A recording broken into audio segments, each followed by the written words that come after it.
Okay, Year 10s, I'm just going to spend a bit of time talking you through the career research and reflection task. So this is the main document that you'll be working from. If you're trying to work out where to access this, I've uploaded it a couple of times on Sector. It's attached to last Thursday, which was week nine's Thursday PLP lesson. I've also now uploaded it to our Microsoft Teams. It's submitted in the Files section. If you click Career Research Report Task, it's this document here, so you know where to access it. Alright, so this template, if you fill it out, will allow you to cover everything that you need to for this task. So obviously your first job is to choose a job or occupation that you think you might want to look more into. It might be the job that you currently know you want to pursue in the future, or it might be a job that you are curious to know more about, and maybe it's a potential job for your future, but you need to be able to decide whether you want to pursue it based on the information that you research through this task.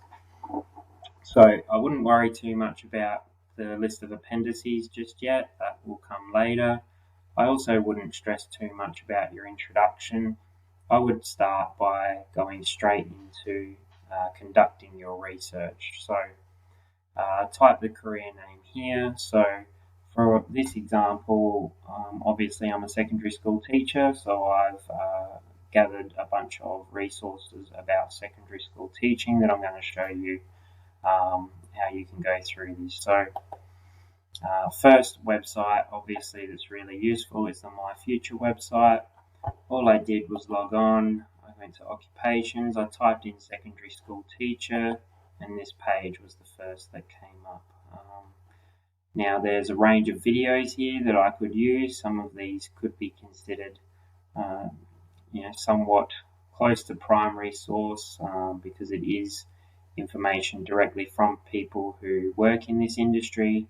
Obviously, you could also talk to your own teachers if there was a specific education area that you were curious about. But if we go back to the task, factual information about the career of, all right, so a lot of their tasks performed, information can be found through here.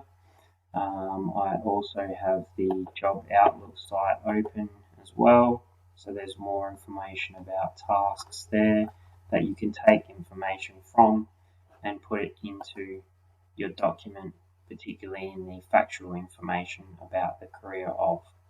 Now, obviously, as you are progressing, you need to make sure that you are collating a list of references.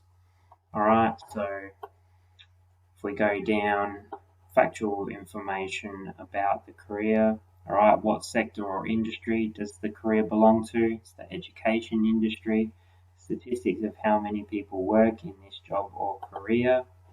Okay, we've got a lot of information here that we can use to answer that. Also on the My Future website, okay, prospects about employment opportunities can be found in here. Number of people employed in the area. Statistics can be found there with links to the Job Outlook website. But yeah, as you progressively go through, make sure that you are creating an a reference for each source that you are using. I suggest using the online reference generator that you can access through the Thomas Library website, which you can access through sector portals as well. So back to our assignment. I'm not going to go through the bulk of each section because the dot points really give you a good idea of what you should be covering. But if I just go through here, so study pathways required to obtain a position in the career of, so for our example, secondary education. If I go back to pathways and we look at find courses related to this occupation, If I want to just study in South Australia and I know that I need to get a bachelor's degree or higher to become a teacher, I can look there at all of the universities that offer education degrees, ranging from Flinders to University of SA, Tabor, and you can see there that there's no Adelaide Uni bachelor degree, but when I type in graduate certificate or graduate diploma and tick master's degree, we should find that Adelaide University is now added. There we go, University of Adelaide. So they require you to complete a degree in a different field first before you do a Master of Teaching.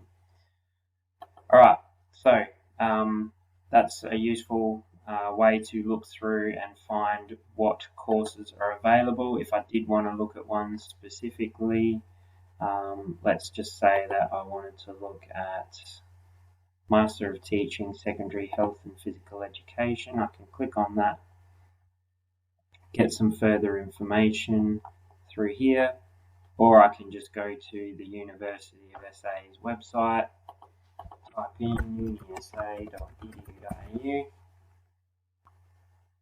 and I can search for the course through here as well. Okay.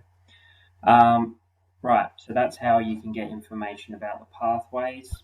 Workplace information, an award. So when it's talking about awards, it's not talking about, winning prizes or accolades. It's more talking about what kind of pay you would be likely to get if you were working within this field. So I've done a search, Teacher Employment Award Australia. It's brought up the fairwork.gov.au website. Really useful to find information about industry awards. So this is about educational services for teachers. So it gives them information about pay rates, depending on the different industry or whether you're full-time, casual, different allowances that you might be eligible for as well. So that is something to look at, which will help me to answer this section here. Now, conditions, there are a couple of different ways. All I did was do a search for South Australian teaching or Australian teaching conditions, and I brought up a couple of different websites. All right, so ASA is a organisation that is specific about Australian education. So I knew it was going to be reliable. It's provided me with a report here about snapshot of Australian teachers and principals. So this is a report about a range of different statistics. I can take a fair bit of stuff from this. I can look at the total hours of working, what the breakup of working hours is broken into based on time spent teaching, planning and lesson prep, time marking and correcting, proportion of class time spent actually teaching and learning, discipline and safety considerations, effectiveness of principals, teacher absences, resourcing. There is a lot of different information there that I can use to help me answer that question about conditions. Now, another website that I found was a news article from abc.net.au about why a lot of teachers are wanting to drop out of the profession. So this can also provide me with some worthwhile information. And I would make sure that if I'm taking information from both of these websites, I would be referencing both of them as well. Alright, so then looking at the work environment, if I go back to joboutlook.gov.au, if I click on the tab Work Environment, it's got information about the demands of the job, the values that are important, and the interests that the job caters to. So I would take some information from here. Obviously the working environment for teachers involves a lot of contact with people. There is a lot of electronic mail processing that needs to happen. Face-to-face discussions are constant. indoors and heat controlled. Most lessons are taught indoors, and public speaking is a very important skill to have.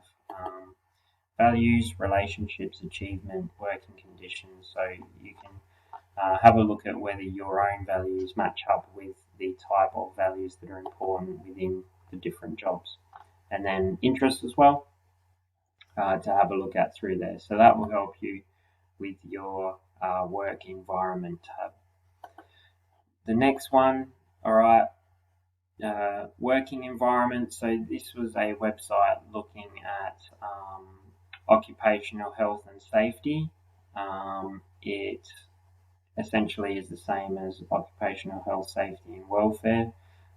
You can just see here through the different checklists that are available, all of the different health and safety considerations that teachers need to make sure that they're adhering to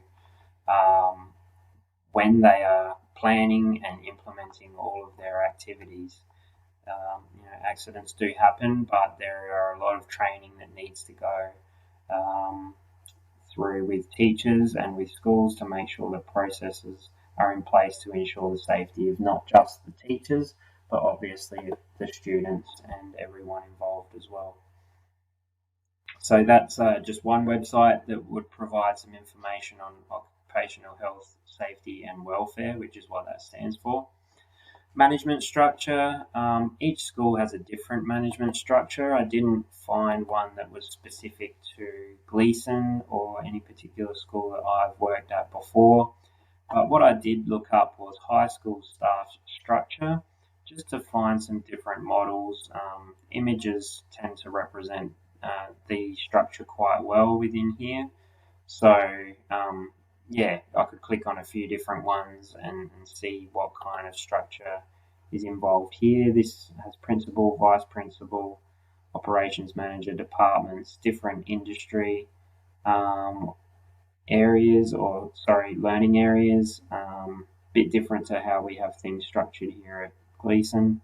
But yeah, I guess it's just a good example to point out that each school has a different leadership structure. Some that are more behaviour related, some roles more well-being and welfare related, some roles that are more learning area focused and curriculum based. That would help cover the management structure. Wages and salaries comes under awards a little bit. There might be some other information that hasn't quite been covered. I'll just have a bit of a look down here. So what is the award? That's the general award that it is covered under. And then wages, what's the starting point in this career? What can you potentially earn? What would you be paid weekly, fortnightly, monthly? Would you be paid based on an award or an enterprise agreement for teachers? Yes, we do. Anything else of interest? Just one website that I thought I would point out. Obviously, I'm a trained health and PE teacher. One of the professional organisations that I can be a part of to help with my professional development is ACHPA, the Australian Council for Health, Physical Education and Recreation. I've been to a lot of professional learning opportunities that have been run through ACHPA. You don't need to be a member to attend those. Lots of different learning areas have different professional bodies that you can be a part of or run training and professional learning through. So I just thought that might be something that's kind of an example of anything else of interest that might be worth adding into that section. Last point I'll just make on this video is the potential for promotion. Yes, there are a range of different management positions available. Within your own job or career, you'll need to look at what those type of options are. But for education staff, it's positions of responsibility. So for Gleeson, for example, house leaders, learning area leaders, which is what I am, as the flexible pathways leader. That would then lead into roles to do with, assistant principal, head of teaching and learning, assistant principal, head of wellbeing, deputy principals, APRIMS principals. So yeah, there are a range of different areas for promotion. So you would need to do some research to try to determine what are some of the management positions available. So yeah, I might leave it at that for now. Um, just a good spread of different options. This research took me about 10 minutes to do before I started this video, and I was able to gather all of these resources that I would definitely use in my assignment if I was completing it. I would just suggest also, like I said earlier, making sure that as you are progressively going through and completing your assignment, that you are completing your reference list using the appropriate Harvard style. And I do suggest that you use the online reference generator that is linked through the school website. Okay, I'm going to just try to work out how to pause this now. One more thing I wanted to add just before I finish up with this. If you have any questions and we do move to a more online version of learning, I will be available through our Microsoft team. You can also email me. I would say that the methods of communication may differ a little bit depending on what class, and we haven't been given specific guidelines about which is the preferred communication method between teacher and student during a lesson. But yeah, obviously, if there's anything you're unsure about, just contact me. Sector direct messages don't tend to update as regularly as I would like. But if you can use the chat facility in Microsoft Teams, that's an option as well. But yeah, I would just say for now, I'll just go back to our teams. We've got a few here you can see. Our PLP, you'd be able to hopefully make contact in here, if not through direct message or email, and we can chat, and I can assist you with your work from there. All right, good luck. Ask me any questions in class.